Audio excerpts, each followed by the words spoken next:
Hello नमस्कार दोस्तों, स्वागत है आप सभी का राइज स्टडी क्लासेस में। तो हमारे बीए के राजनीतिक विज्ञान के बारे में पढ़ रहे थे। तो उसकी विस्तृत का आज तीसरा क्वेश्चन है कि राज्य की उत्पत्ति के संबंध में सामाजिक समझौते सिद्धांत का परीक्षण कीजिए। राज्य की उत्पत्ति के संबंध में सामाजिक समझौते सिद्धांत की विवेचना कीजिए, या राज्य की उत्पत्ति से संबंधित सामाजिक समझौते के बारे में होब्स, लॉक और रूसो के विचारों को समझाइए। तो पढ़ते हैं कि सामाजिक समझौता सिद्धांत क्या है। सामाजिक समझौता सिद्धांत राज्य को मानवकृत संस्था मानता है, यानी जो सामाजिक समझौता है इसमें राज्य को मानव निर्मित संस्था माना गया है। इसके अनुसार राज्य व्यक्तियों द्वारा निर्मित की गई एक कृत्रिम संस्था है, और इसमें बताया गया है कि जो राज्य जो है वो व्यक्तियों द्वारा बनाई गई एक कृत्रिम संस्था है। इस सिद्धांत के अनुसार प्राकृतिक अवस्था में रहने वाले व्यक्तियों ने स्वेच्छापूर्ण सोच विचार करके अपने सामूहिक और व्यक्तिगत आवश्यकताओं की पूर्ति के लिए पारस्परिक समझौते द्वारा राजनीतिक समाज का निर्माण किया। यानी बताया गया है कि इस सिद्धांत के अनुसार जो प्राकृतिक अवस्था में लोग रहते थे उन्होंने अपनी इच्छा से सोच विचार करके और सामूहिक और व्यक्तिगत जो आवश्यकताएं थीं उन्हें पूरा करने के लिए राजनीतिक समाज का निर्माण किया तथा राजनीतिक सत्ता को जन्म दिया, और इन्होंने जो राजनीतिक सत्ता थी उसको जन्म दिया। इस सिद्धांत को क्रमबद्ध विवेचना और प्रतिपादन का श्रेय होब्स, लॉक और रूसो को जाता है। अब हम पढ़ते हैं कि जो होब्स है उनका सामाजिक समझौते के सिद्धांत में क्या कहना है। तो होब्स का जन्म इंग्लैंड में 1888 ईस्वी में हुआ था। यानी जो होब्स है उनका जन्म कहाँ हुआ था? इंग्लैंड में। कब? 1888 ईस्वी में हुआ था। वह राजतंत्र का कट्टर समर्थक था, और उन्हें राजतंत्र जो है उसका कट्टर समर्थक माना गया है, तथा राजतंत्र को शांति एवं व्यवस्था की स्थापना तथा स्थायित्व की दृष्टि से सबसे अच्छी सरकार मानता है, और तथा जो राजतंत्र है उसको शांति व्यवस्था की स्थापना तथा स्थायित्व की दृष्टि से सबसे अच्छी सरकार मानता था। होब्स की सर्वप्रसिद्ध रचना लेवियाथन है। यानी जो होब्स की सबसे ज़्यादा प्रसिद्ध रचना है वो क्या है? लेवियाथन है, जिसमें उसने सामाजिक समझौते सिद्धांत की विवेचना किया है। उस जो रचना है उसमें क्या किया गया है? जो सामाजिक समझौता सिद्धांत है उसकी विवेचना की गई है, तथा जिसे निरंकुश शासन की बेजोड़ कीर्ति कहा गया है, और उसमें जो निरंकुश शासन है उसकी बेजोड़ कीर्ति कहा गया है। प्राकृतिक अवस्था पढ़ते हैं। प्राकृतिक अवस्था में स्वार्थ की भावनाओं से परिपूर्ण व्यक्ति अपने स्वार्थी लक्षणों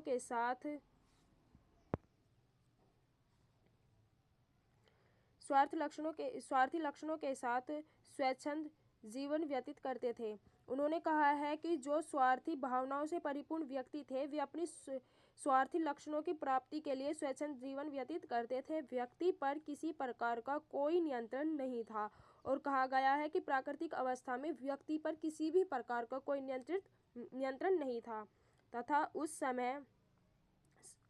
उस समाज में अत्यंत अव्यवस्थित, अराजक और भयंकर दशा थी। यानी जो वो समाज था उसकी दशा कैसी थी? अव्यवस्थित थी, अराजक थी और बहुत भयानक थी। सबका सबसे संघर्ष था तथा शक्ति ही अधिकार था। यानी सबका सब आपस में झगड़ा था, और शक्ति यानी जिसके पास पावर थी उसका अधिकार था। होब्स के अनुसार ऐसे समय में जब व्यक्ति एक ऐसी शक्ति के बिना रहते थे जो उन्हें भयभीत बनाए रख सके, यानी होब्स के अनुसार प्राकृतिक अवस्था में जो थे व्यक्ति ऐसी स्थिति में रहते थे जो उसे भयभीत बनाए रख सके, तो वे उस अवस्था में रहते थे जिसे युद्ध कहा जाता था। और ऐसी दशा में उद्योग, संस्कृति और नौचालन, भवन निर्माण, यातायात के साधनों, ज्ञान, समाज आदि के लिए कोई स्थान नहीं था। यानी प्राकृतिक अवस्था में जो था उद्योगों का, संस्कृति का, भवन निर्माण, यातायात के साधनों का, ज्ञान का कोई स्थान नहीं था। व्यक्ति का जीवन एकाकी, दीन, अपवित्र, पार्श्विक तथा क्षणिक था। और प्राकृतिक अवस्था में जो था व्यक्ति का जीवन कैसा था? अकेले रहना, अपवित्र तथा पार्श्विक एवं क्षणिक था। सर्वत्र अराजकता का बोलबाला था। यानी जो सर्वत्र अराजकता थी। उसका बोलबाला था प्रत्येक व्यक्ति एक दूसरे का शत्रु था। व्यक्ति को अच्छे बुरे का ज्ञान नहीं था, वह न्याय और अन्याय को नहीं समझता था। यानी उस समय जो था व्यक्ति एक दूसरे का शत्रु था, वह अच्छे बुरे का उसे कोई पता नहीं था और न्याय और अन्याय को भी नहीं समझता था। उन दिनों पार्श्विक शक्ति का ही बोलबाला था। अब पढ़ते हैं कि समझौते के कारण तथा स्वरूप, यानी समझौते जो हुए थे उसका कारण और स्वरूप क्या था। प्राकृतिक अवस्था की असहनीय स्थिति में दुखी होने के कारण उससे मुक्ति प्राप्त करने एवं अशांत अराजकता, कलहपूर्ण और संघर्ष से अनिश्चित वातावरण को समाप्त करने के लिए व्यक्तियों ने निर्णय लिया कि उन्हें किसी सर्वशक्ति संपन्न संस्था का निर्माण करना चाहिए। यानी कलह, अशांति, कलह तथा अराजकता से दुखी होकर सभी लोगों ने आपस में निर्णय लिया कि उन्हें किसी शक्ति का निर्माण करना चाहिए, सर्वशक्ति संस्था का निर्माण करना चाहिए जो उनके कष्टों का निवारण कर सके। शांति और व्यवस्था की स्थापना ऐसी सत्ता द्वारा ही संभव थी, और जो शांति की व्यवस्था थी वो किसी ऐसी सत्ता के द्वारा ही संभव थी जिसके पास असीमित शक्ति और अधिकार हो, और जिसके पास बहुत सारी शक्ति हो और अधिकार हो। इसलिए प्राकृतिक अवस्था में रहने वाले व्यक्तियों ने अपने कष्टप्रद जीवन से मुक्ति प्राप्त करने के लिए आपस में समझौता किया, और प्राकृतिक अवस्था में रहने वाले जो व्यक्ति थे अपने दुखदायी जीवन से मुक्ति पाने के लिए उन्होंने आपस में समझौता किया। समझौता करके अराजक दशा का अंत किया। सभी व्यक्तियों ने पारस्परिक सहमति के आधार पर ऐसे व्यक्ति को अपने संपूर्ण अधिकार प्रदान कर दिए, और किसी सर्वश्रेष्ठ जो व्यक्ति था उसे अपने सभी अधिकार दे दिए। होब्स के अनुसार समझौते में व्यक्तियों ने अपने संपूर्ण प्राकृतिक अधिकार ऐसे व्यक्ति को सौंप दिए जो उस समय समझौते में सम्मिलित नहीं था, और जो उन्होंने अपने जो अधिकार थे ऐसे व्यक्तियों को सौंपे जो उस समय समझौते में शामिल नहीं था। प्रत्येक व्यक्ति ने यह स्वीकार किया कि इस प्रकार उत्पन्न सत्ता जो आदेश देगी उसका सभी पालन करेंगे, और उन व्यक्तियों ने यह स्वीकार किया कि जो ये सत्ता है जो आदेश देगी हम उसका ही पालन करेंगे। इस प्रकार सामाजिक समझौते द्वारा प्रत्येक व्यक्ति की अपनी इच्छा को एक उच्च नियंत्रणकारी सत्ता के अधीन कर देता है। प्रजा के बिना शर्त राजा को संपूर्ण शक्तियां सौंप दी, और प्रजा ने बिना शर्त के राजा को अपनी सभी शक्तियां सौंप दी। अब हम पढ़ते हैं कि लोक का सामाजिक समझौते सिद्धांत, यानी लोक ने सामाजिक समझौते के सिद्धांत में क्या कहा है। जॉन लोक का जन्म इंग्लैंड में 1632 ईस्वी में हुआ था। यानी होब्स का जन्म भी इंग्लैंड में हुआ था, पर उनका जन्म कब हुआ था, 1588 ईस्वी में। और जो जॉन लोक है उनका जन्म भी इंग्लैंड में ही हुआ है, पर कब हुआ, 1632 ईस्वी में हुआ था। उसका जन्म उदार विचारों के एक परिवार में हुआ था। यानी उनका जन्म जो था उदार विचारों वाले एक परिवार में हुआ था। उच्च शिक्षा प्राप्त कर वे ऑक्सफोर्ड विश्वविद्यालय के प्राध्यापक बन गए। उन्होंने इंग्लैंड का गृह युद्ध देखा था, और जो ये जॉन लोक है उन्होंने क्या, इंग्लैंड का गृह युद्ध देखा था तथा उसकी सहानुभूति संसद के प्रति थी। इसलिए उसे इंग्लैंड छोड़कर फ्रांस पलायन करना पड़ा, और इसलिए उन्होंने इंग्लैंड को छोड़कर कहाँ गए, फ्रांस आ गए। तथा 1688 ईस्वी में की गौरवपूर्ण क्रांति के बाद वह इंग्लैंड लौट गए, और 1688 ईस्वी में कहाँ गौरवपूर्ण क्रांति के बाद कहाँ लौट गए, वापस इंग्लैंड चले गए, तथा अपनी प्रसिद्ध पुस्तक उनकी प्रसिद्ध पुस्तक टू ट्रेटिसेस ऑन गवर्नमेंट की रचना की थी। इस पुस्तक में उन्होंने सामाजिक समझौते के सिद्धांत की विस्तार से विवेचना की है। अब देखते हैं कि लोक ने प्राकृतिक अवस्था के बारे में क्या बताया था। लोक प्राकृतिक अवस्था को शांति, संपन्नता, सहयोग, समानता और स्वतंत्रता की अवस्था मानते थे। लोक क्या कहते हैं कि जो प्राकृतिक अवस्था थी वो शांति की, संपन्नता की, सहयोग की, समानता की और स्वतंत्रता की अवस्था थी। उनके शब्दों में प्राकृतिक अवस्था शांति, सद्भावना, पारस्परिक सहयोग, सुरक्षा की अवस्था है। और उनके शब्दों में कहा गया है कि जो प्राकृतिक अवस्था है वो शांति, सद्भावना, पारस्परिक सहयोग और सुरक्षा की अवस्था है। यद्यपि यह प्राकृतिक अवस्था स्वतंत्रता की अवस्था है, तदपि यह स्वेच्छाचारिता की अवस्था नहीं है। इस अवस्था में व्यक्ति में सामाजिकता की भावना थी, और कहा गया है कि इस अवस्था में व्यक्ति की जो थी सामाजिकता की भावना थी, तथा उसका आचरण और व्यवहार भी शांति प्रिय था, और उसका प्राकृतिक अवस्था का जो आचरण है और व्यवहार है उसे शांति प्रिय बताया गया है। उस समय व्यक्ति की आवश्यकताएं सीमित थी, और जो व्यक्ति की जो आवश्यकताएं थी वे कुछ ही सीमित थी, तथा प्रकृति का भंडार भरा पूरा था, और प्रकृति के पास जो भंडार था वो कैसा था, भरा पूरा था। संघर्ष का कोई कारण नहीं था, और उसमें प्राकृतिक अवस्था में बताया गया है कि जो सामाजिक सिद्धांत था उसमें संघर्ष का कोई स्थान नहीं था। इस अवस्था में कुछ प्राकृतिक नियम थे जिनका सभी व्यक्ति पालन करते थे, और प्राकृतिक अवस्था के कुछ अपने नियम बताए गए हैं कि जिनका सभी व्यक्ति पालन करते थे। इन नियमों को तर्क, बुद्धि या विवेक के नियम कहा जाता है। जो प्राकृतिक अवस्था के नियम थे उन नियमों को तर्क, बुद्धि और विवेक के नियम बताया गया है।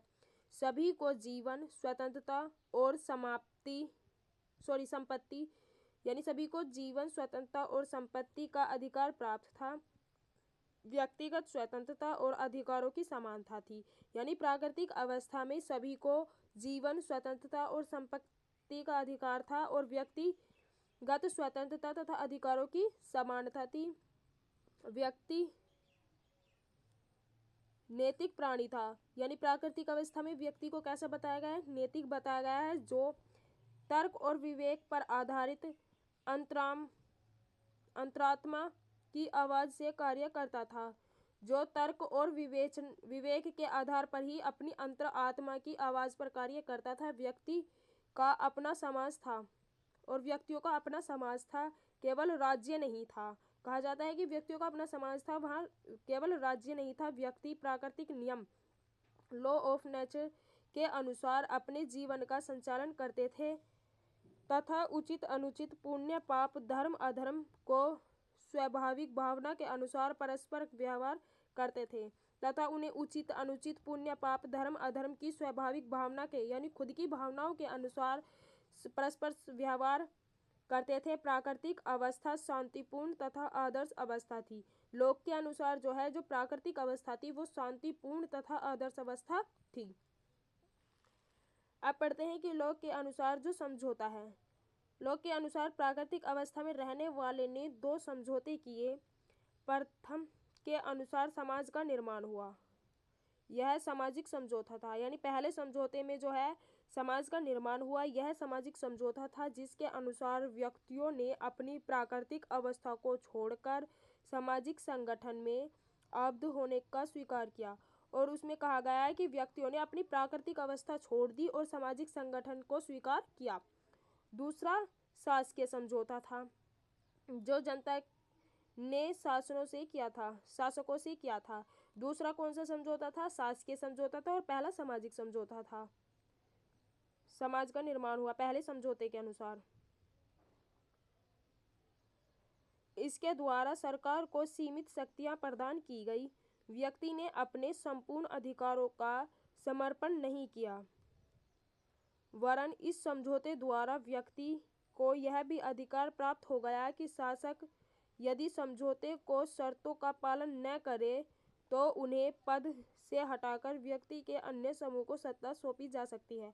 और उन व्यक्तियों ने यह स्वीकार किया कि यदि शासक समझौते के अनुसार यानी जो समझौते की शर्तें हैं उनका पालन न करे तो उसे पद से हटाकर किसी योग्य व्यक्तियों को वह पद सौंप दिया जाए। स्वयं लोक के शब्दों में समाज को सदा एक ऐसी शक्ति प्राप्त रही है कि वह अपने को किसी के भी प्रयत्नों और कुचेष्टाओं से बचा सके।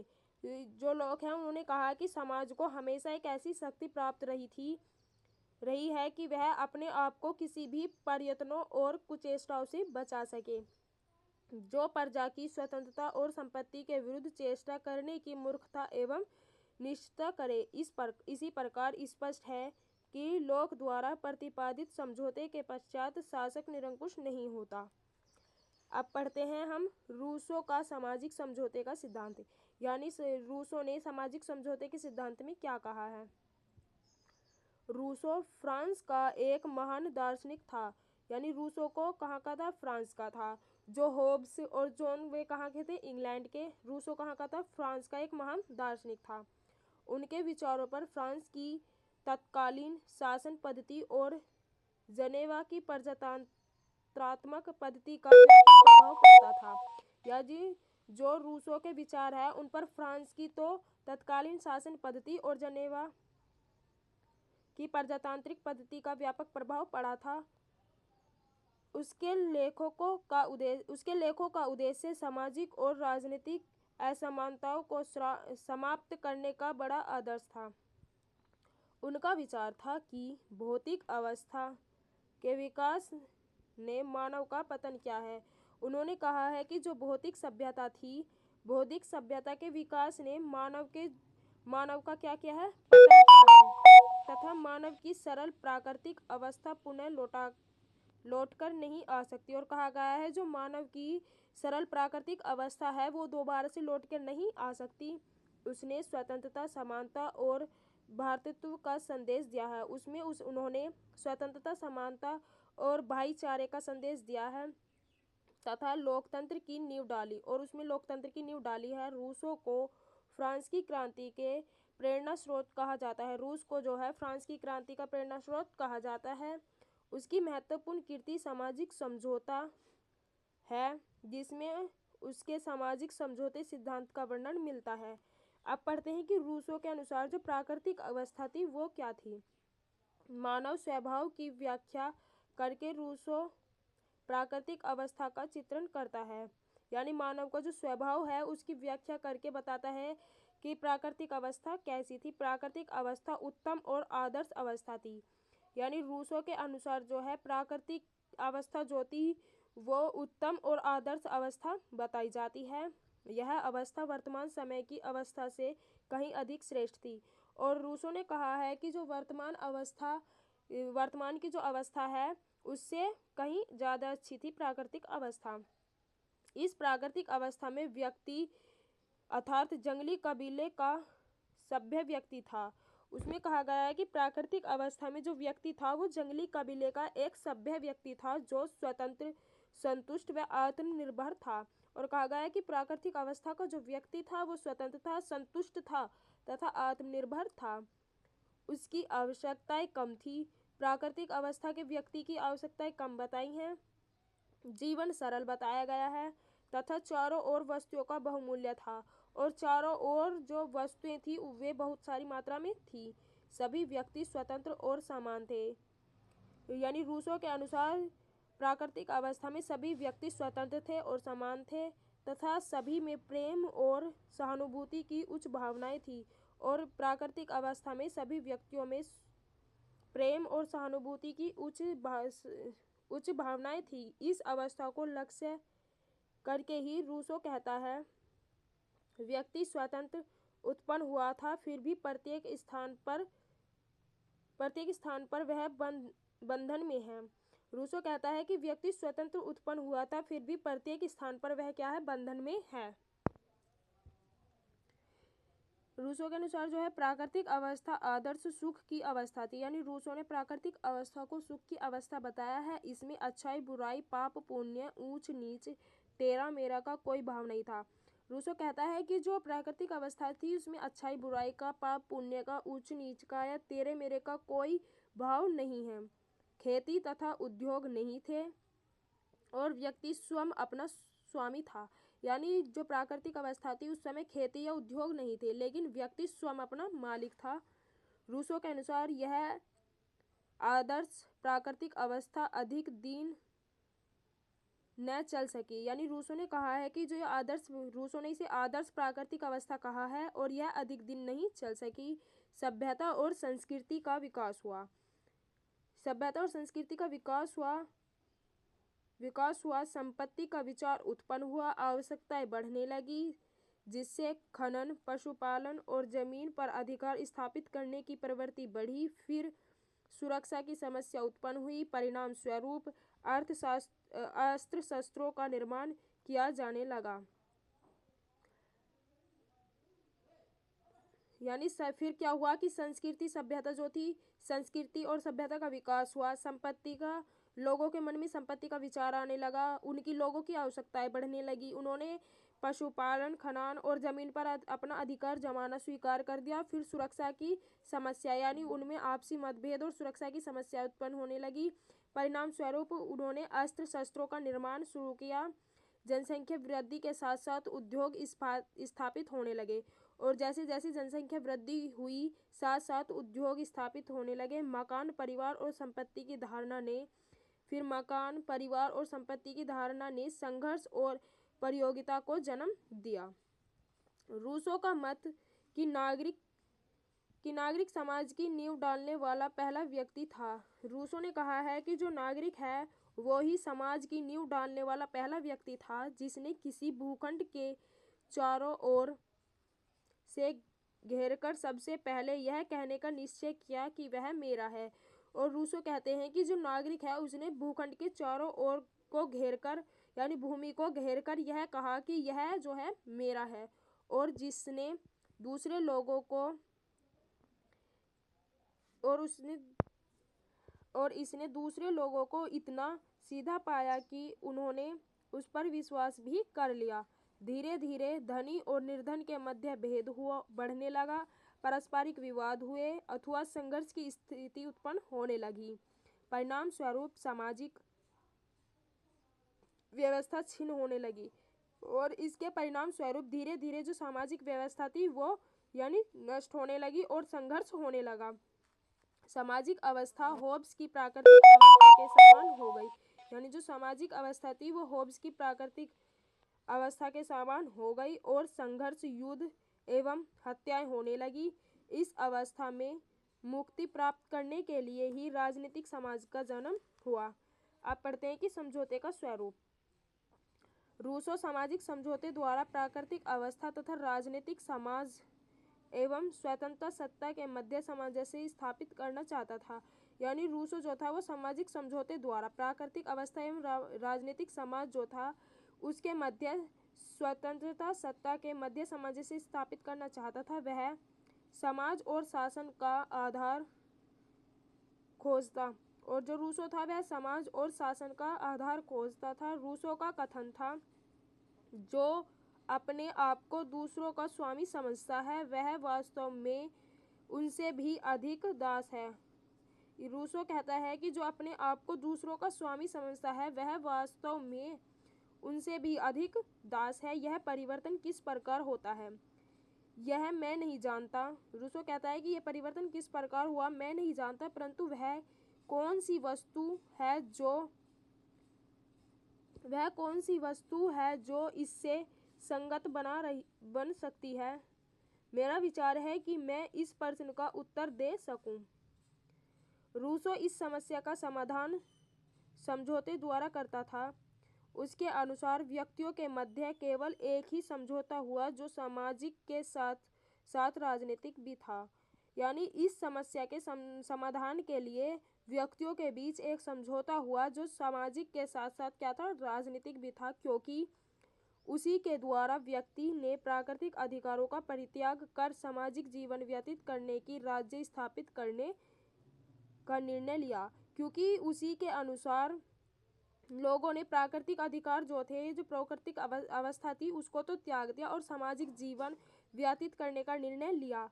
प्रत्येक व्यक्ति ने अपने अधिकार अपने ही सामूहिक स्वरूप को सौंप दिए, और जो प्रत्येक व्यक्ति था उसने अपने अधिकार सामूहिक स्वरूप को सौंप दिए। समझौता इस प्रकार किया गया कि हम में से प्रत्येक अपने व्यक्तित्व को तथा अपनी पूर्ण शक्ति को सामान्य प्रयोग के लिए सामान्य इच्छा के सर्वोच्च निर्देशन के अंतर्गत स्थापित करता है, और एक समूह के रूप हमसे प्रत्येक समूह के अविभाज्य अंग के रूप में अपने व्यक्तित्व तथा अपनी पूर्ण शक्ति को प्राप्त कर लेता है। इस प्रकार प्रत्येक व्यक्ति ने अपने संपूर्ण अधिकारों का परित्याग किया और इसी प्रकार प्रत्येक व्यक्ति ने अपने सभी अधिकारों को क्या कर दिया, समाप्त कर दिया, इच्छा के अधीन रहकर स्वीकार किया। एक नवीन सत्ता का अभ्युदय हुआ जिसकी प्रत्यक्ष इच्छा और अस्तित्व था। इस संगठन को राज्य की संज्ञा प्रदान की गई है और इसकी संप्रभुता समान इच्छा में निहित थी। अब पढ़ते हैं सामाजिक समझौते सिद्धांत की आलोचना क्या है। सामाजिक समझौते सिद्धांत 17वीं 18वीं शताब्दी में बहुत प्रचलित था। यानी जो सामाजिक समझौता सिद्धांत था वो कब प्रचलित था, 17वीं और 18वीं शताब्दी में बहुत प्रचलित था तथा प्रभावशाली। परंतु 19वीं शताब्दी के प्रारंभिक चरणों में इसका ह्रास होने लगा। यानी जैसे ही 19वीं शताब्दी आई तो 19वीं शताब्दी की शुरुआत में ही इसका यह खत्म होने लगा। ह्यूम, बेंथम, बर्क और पैट्रिक और बंसली आदि ने इसकी तीव्र आलोचना की है। आधुनिक युग में इसकी आलोचना ऐतिहासिक, दार्शनिक और कानूनी दृष्टिकोण से की जाती है। यानी आधुनिक युग में जो है सामाजिक समझौते की आलोचना जो है वो कैसे की जाती है, ऐतिहासिक, दार्शनिक और कानूनी दृष्टिकोण से की जाती है। इसे ऐतिहासिक, तार्किक और नैतिक दृष्टि से त्रुटिपूर्ण कहा गया है और इसे जो है ऐतिहासिक, तार्किक और नैतिक दृष्टि से त्रुटिपूर्ण कहा गया है और यह सिद्धांत एक कोरी कल्पना, और कहा गया है कि ये जो सिद्धांत है यह एक कोरी कल्पना है। इस सिद्धांत की आलोचना करते हुए सर हेनरी मेन का कथन है, होब्स ने समाज और सरकार की उत्पत्ति होब्स ने जो है समाज और सरकार की उत्पत्ति का जो स्वरूप दिया है उससे बढ़कर अर्थहीन और कुछ भी नहीं हो सकता। वाहन के अनुसार सामाजिक समझौते सिद्धांत न तो इतिहास और को समझने का ही उचित माध्यम है और न ही किसी कठोर राजनीतिक दर्शन का उदाहरण है। आशा करती हूँ आप सभी को ये क्वेश्चन समझ में आ गया होगा। मिलते हैं नेक्स्ट वीडियो के साथ। यदि वीडियो अच्छी लगे तो चैनल को सब्सक्राइब करें, वीडियो को लाइक करें और ज़्यादा से ज़्यादा शेयर करें। मिलते हैं नेक्स्ट वीडियो के साथ।